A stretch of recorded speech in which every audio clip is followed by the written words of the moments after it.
ಕೇಸ್ನಲ್ಲಿ ಮತ್ತೆ ದರ್ಶನ್ಗೆ ಶುರುವಾಯಿತು ಢವ ಢವ. ಇಂದು ರದ್ದಾಗುತ್ತಾ ದರ್ಶನ್ ಅಂಡ್ ಗ್ಯಾಂಗ್ನ ಜಾಮೀನು. ಸುಪ್ರೀಂ ಕೋರ್ಟ್ ನಿರ್ಧಾರದ ಬಗ್ಗೆ ದರ್ಶನ್ಗೆ ಟೆನ್ಷನ್ ಹೆಚ್ಚಾಗ್ತಾ ಇದೆ. ಇವತ್ತು ಸುಪ್ರೀಂ ಕೋರ್ಟ್ನಲ್ಲಿ ಮೇಲ್ಮನವಿ ಅರ್ಜಿಯ ವಿಚಾರಣೆ ಇದೆ. ಏನಾಗುತ್ತೋ ಎಂಬ ಆತಂಕದಲ್ಲಿ ಸದ್ಯ ನಟ ದರ್ಶನ್ ಇದ್ದಾರೆ. ಹೈಕೋರ್ಟ್ ಆದೇಶವನ್ನ ಪ್ರಶ್ನಿಸಿ ಸುಪ್ರೀಂ ಕೋರ್ಟ್ ಮೊರೆ ಹೋಗಲಾಗಿದೆ.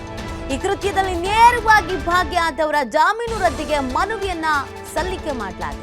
ಸುಪ್ರೀಂ ಕೋರ್ಟ್ನಲ್ಲಿ ಇವತ್ತು ನಿರ್ಧಾರ ಆಗತ್ತೆ. ದರ್ಶನ್ನ ಬೇಲ್ ಭವಿಷ್ಯ ಏನಾಗತ್ತೆ, ಕ್ಯಾನ್ಸಲ್ ಆಗತ್ತಾ ಅಥವಾ ಹೀಗೆ ಯಥಾಸ್ಥಿತಿ ಮುಂದುವರಿಯತ್ತಾ, ಏನು ಎತ್ತ ಅನ್ನೋದು ಗೊತ್ತಾಗಲಿದೆ.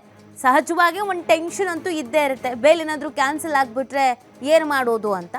ಸೊ ಅದಕ್ಕೆ ಸಂಬಂಧಪಟ್ಟಂತೆಗೆ ಏನೆಲ್ಲ ಡಾಕ್ಯುಮೆಂಟ್ಗಳು ಬೇಕೋ ಆ ಡಾಕ್ಯುಮೆಂಟ್ಗಳನ್ನೆಲ್ಲ ಸಬ್ಮಿಟ್ ಮಾಡಲಾಗಿದೆ. ಹಾಗಿದ್ರೆ ಮೇಲ್ಮನವಿಯಲ್ಲಿನ ಅಂಶಗಳು ಏನೇನಿದೆ? ಹೈಕೋರ್ಟ್ ಜಾಮೀನು ಮಂಜೂರು ಮಾಡಿರುವಂಥ ಆದೇಶ, ಕಾಮಾಕ್ಷಿಪಾಳ್ಯ ಠಾಣೆಯಲ್ಲಿ ದಾಖಲಾದಂಥ ಎಫ್ಐಆರ್ ಮತ್ತು ಆ ದೂರಿನ ಪ್ರತಿ, ರೇಣುಕಾಸ್ವಾಮಿ ಪೋಸ್ಟ್ಮಾರ್ಟಂನ ವರದಿ, ಪೋಸ್ಟ್ಮಾರ್ಟಂ ಸಂಬಂಧ ವೈದ್ಯರ ಅಭಿಪ್ರಾಯದ ವರದಿ, ಪ್ರತ್ಯಕ್ಷದರ್ಶಿಯ ಸಾಕ್ಷಿ, ಹಾಗೆಯೇ ಸಾಕ್ಷಿ 91ರ ಹೇಳಿಕೆಯ ತರ್ಜುಮೆಯ ಪ್ರತಿ, ಎಫ್ಎಸ್ಎಲ್ ಮತ್ತು ಸಿಡಿಆರ್ ವರದಿಯ ಪ್ರತಿಗಳು, ಪಂಚನಾಮೆಯ ರಿಪೋರ್ಟು, ಡಿಜಿಟಲ್ ವಸ್ತುಗಳ ವಿಶ್ಲೇಷಣೆಯ ರಿಪೋರ್ಟು, ನಟ ದರ್ಶನ್ ಮಧ್ಯಂತರ ಜಾಮೀನು ಆದೇಶದ ಪ್ರತಿ, ಜೈಲಿನಿಂದ ಸಲ್ಲಿಕೆಯಾದ ವೈದ್ಯಕೀಯ ವರದಿ, ಹಾಗೆಯೇ ಬಿಜಿಎಸ್ ಆಸ್ಪತ್ರೆ ವೈದ್ಯರು ನೀಡಿರುವಂಥ ರಿಪೋರ್ಟ್, ಇದೆಷ್ಟನ್ನು ಕೂಡ ಕೊಡಲಾಗಿದೆ.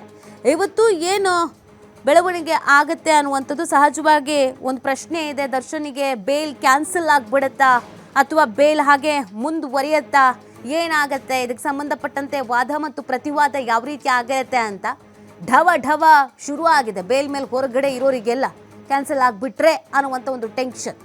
ಸೊ ಹೆಲ್ತ್ ಅಪ್ಸೆಟ್ ಇದೆ, ಹೆಲ್ತ್ ಇಶ್ಯೂಸ್ ಇದೆ ಅಂತ ಹೇಳಿದರು. ಸೊ ಈ ಹಿನ್ನೆಲೆಯಲ್ಲಿ ಮಧ್ಯಂತರ ಬೇಲ್ ಕೂಡ ಸಿಕ್ಕಿತ್ತು, ಆಪ್ರೇಷನ್ ಆಗಲೇಬೇಕು ಅಂತ.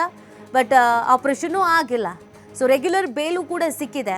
ಇದೆಲ್ಲದರ ಬೆನ್ನಲ್ಲೇ ಸಂಪೂರ್ಣವಾದಂಥ ಡಾಕ್ಯುಮೆಂಟ್ಸ್ ಏನೇನಿದ್ವು, ಎಫ್ಐಆರ್ನ ಪ್ರತಿ, ದೂರಿನ ಪ್ರತಿ, ಹೆಲ್ತ್ ರಿಪೋರ್ಟು, ಪೋಸ್ಟ್ಮಾರ್ಟಮ್ನ ರಿಪೋರ್ಟು ಮತ್ತು ಸಾಕ್ಷಿಗಳ ಹೇಳಿಕೆ, ಪ್ರತಿ ಒಂದನ್ನು ಕೂಡ ಸಲ್ಲಿಕೆ ಮಾಡಲಾಗಿದೆ.